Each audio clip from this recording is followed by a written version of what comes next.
The main kind of theme that has really informed my practice or run through my practice in many different kind of projects I have undertaken in the last number of decades is really ideas of representation and the role of photography in that process of representation. Like, photography is a very curious medium in that, you know, it has a capacity to exist in many different places that we encounter in the world, from like photojournalistic context, fine art context, but then it's also in like catalogues, and all those kind of ways in which photography presents itself has always been of interest to me. And this idea of how those kind of modes and places that photography finds itself, how might I bring that into my own practice?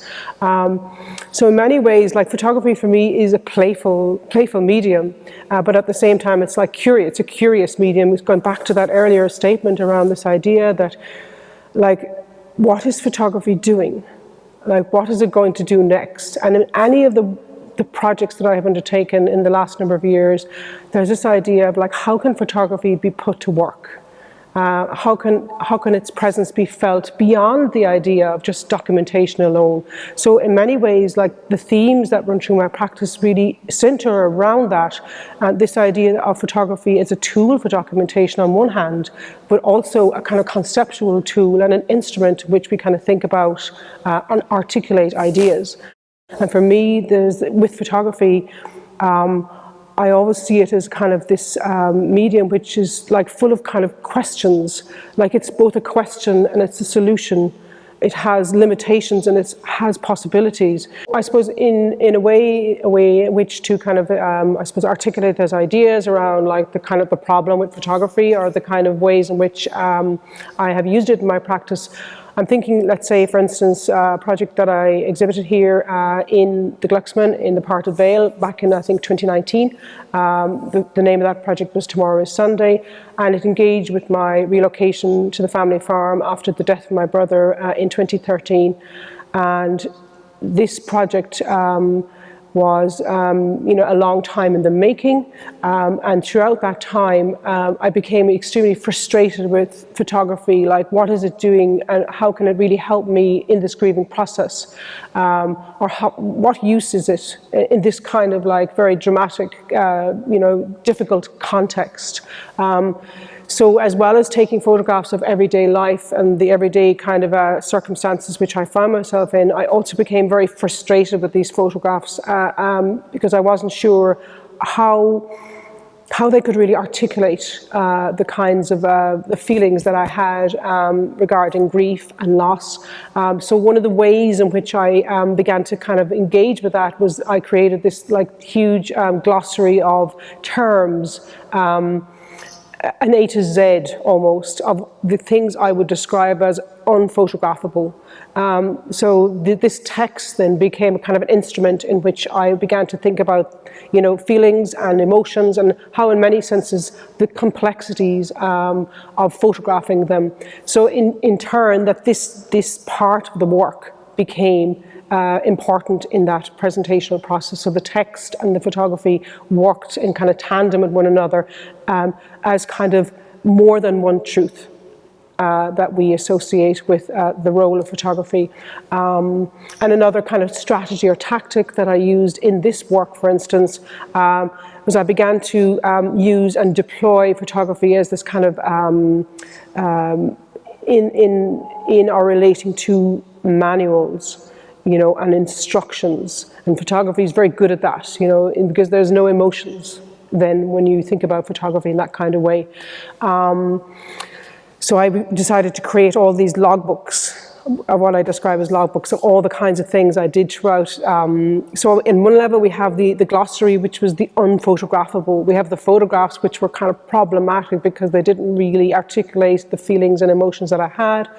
And on another level, then I began to think about, well, how then can we put photography to work so that it kind of, provides a solution to all the kind of complexities, not only to do with the medium, but also to do with the circumstance. So I began to use photography as an instruction around different kinds of jobs and roles I would do throughout the day, from like, lighting the fire to like fencing and various different jobs that I would undertake throughout the day, you know, preparing for a storm. And in many senses, the more I used photographs for this purpose, the more bizarre it became. But rather than kind of resist that, I kind of, you know, embraced it. And I used it also as a way in which to articulate the kind of complexities and the nuances that prevail around photography when it comes to representing ideas of grief and loss, and transitioning through that process. The overall title of the work is Not Business as Usual, and the project came about as a collaboration with the Glucksman and Cork University Business School, and for a semester in 2023 I spent a number of weeks, an entire semester, working with a number of students from the Cork University Business School. And in particular, we were looking at the Sustainable Development Goal of inequalities, of reduced inequalities. It's a difficult one to really explain or articulate, but for some reason or another, I became obsessed with this yew tree, which is located very close here to the Glucksman. And when we did our exchanges and, you know, photo walks and, you know, various different kind of assignments that I would put together for the students, we often did them on the campus. You know, we would do them close by, you know, in Fitzgerald's Park, or we would do them on campus. We would sometimes do them here in the gallery. So that proximity became kind of useful, like a useful parameter in which work might be created. And I began to do a little bit more research around this tree, and the tree itself, you know, has this kind of dual nature. It exists in this kind of liminal state where it is both toxic and at the same time spiritual.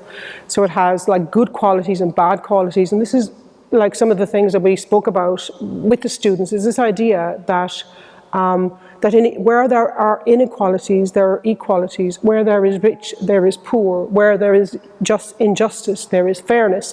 And that really stuck out with me, this kind of binary, or this kind of liminal state that both this yew tree exists in, and also inequalities in a broad sense. So it became the kind of instrument then where I began to think about, actually, this could be a useful kind of metaphor in many ways, in which to kind of think about and tease out this idea of inequalities. So I began to look at the tree, study it a little bit, and, you know, it began to occur to me that the kind of horizon line across these photographs, it began to kind of mimic or look like the kind of analytical tool that is often deployed in the business world, you know, of the candlestick chart. You know, the key tool in which, you know, to measure the market. I was working with the business students, and somehow I wanted them to be able to articulate, or at least engage with, or see our time together in some way or form in the kind of work that I created. And of course, insofar as photography is its own kind of language, so too is this analytical tool of the candlestick chart that is used in the business world. You know, a marker for many things, but more than anything, a marker for decisions. And where there are decisions, there are outcomes and there are impacts. So all of those things were kind of interesting for me and useful for me to think about. And this tree became the playground in which all of these kinds of ideas were teased out. And then I began to think about, like, what happens if I trace the horizon line of this tree, and I began a lot of experiments around that, like looking at, like, just tracing one of them, and just to see, like, when you abstracted it from the yew tree itself, what it looked like. And I could really, you know, in this piece here, there are two pieces, obviously, that inform the work. We have the four photographs of the yew tree, which I spoke about. This piece I've entitled, "Will You Be an Agent of Change?" And this piece behind me here, which is the tracings of the horizon lines, and this is called Small Scale Studies for Brighter Futures. And the idea behind this piece was that I took the various tracings, I would trace them, and I thought, well, how are things measured in the business world? They're often measured through, like, the 4 business quarters of the year. And I thought, what if I take 4 of these photographs, which I had quite a few of, I would add, from my time spent, you know, negotiating the UCC campus. And what if I kind of, you know, garner those 4 photographs and think about them within the context of the business year, and start to kind of join them up and trace across that horizon line, And then I began to think about, like, well, what happens if I swap them around? What does that mean visually? And also, what does it mean conceptually?